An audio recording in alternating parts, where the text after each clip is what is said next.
Welcome to Science Makes Me Smile. Every idea begins as a question, not to settle the truth, but to explore it.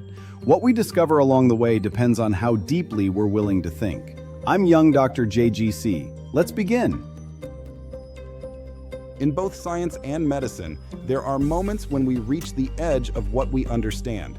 Science's central ambition is to understand nature, life, existence, disease, death, and even questions that seem to extend beyond life itself. Yet in this pursuit of knowledge, we often encounter phenomena that are not very generous in revealing the intricacies that govern them. When explanation falters, science does not always fall silent. Instead, it often introduces words that allow inquiry to continue while quietly acknowledging uncertainty. One such word, used across many disciplines, is emergence. In physics, biology, neuroscience, and other sciences, emergence refers to the appearance of properties that do not exist at the level of individual components, but arise when many parts interact. Let me repeat this. It is important for today's talk. Emergence refers to the appearance of properties that do not exist at the level of individual components, but arise when many parts interact. One of the distinctive functions of the brain fits well with the definition of emergence. No individual brain cell thinks, yet networks of brain cells give rise to thinking, cognition, consciousness. We understand quite a bit about the neurons, the brain cells, yet we do not understand how, when they are together, like they are in our brain, consciousness and thoughts emerge. Used carefully, emergence is a powerful and legitimate concept. It describes real relationships between scales and helps explain how complexity can arise from simple rules without invoking anything mysterious. But the concept becomes less satisfying when it is used as a piece of knowledge per se.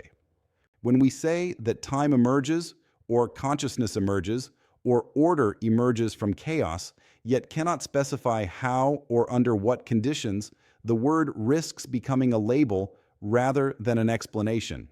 It reassures us that something fits within a scientific framework while postponing the harder work of understanding its origin.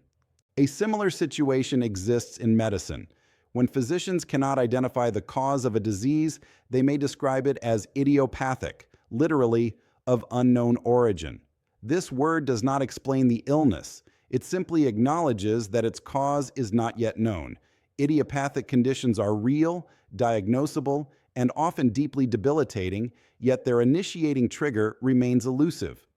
Idiopathic pulmonary fibrosis, for example, is a progressive lung disease characterized by scarring of lung tissue that gradually impairs breathing.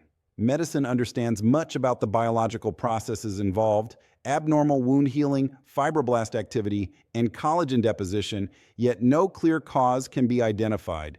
Similarly, fibromyalgia presents with widespread pain, fatigue, sleep disturbances, and cognitive difficulties.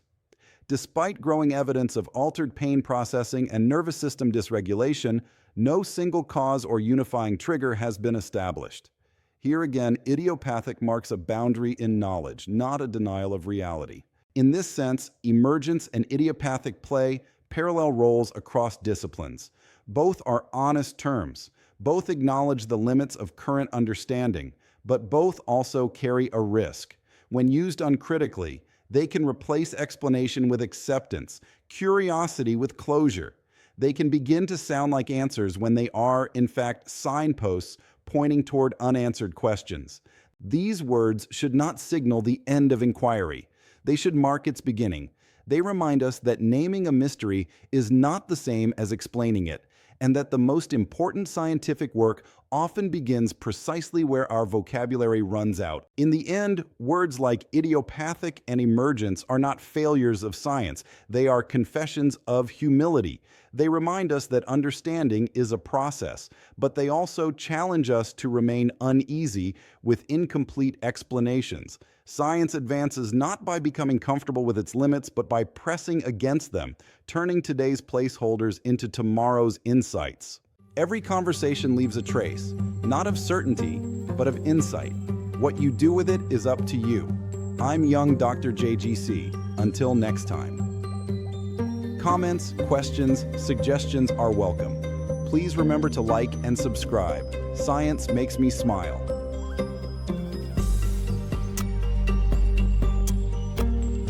In our next episode, we will introduce another branch of Science Makes Me Smile. Science Makes Me Smile Biomedical. Please be there and invite a friend.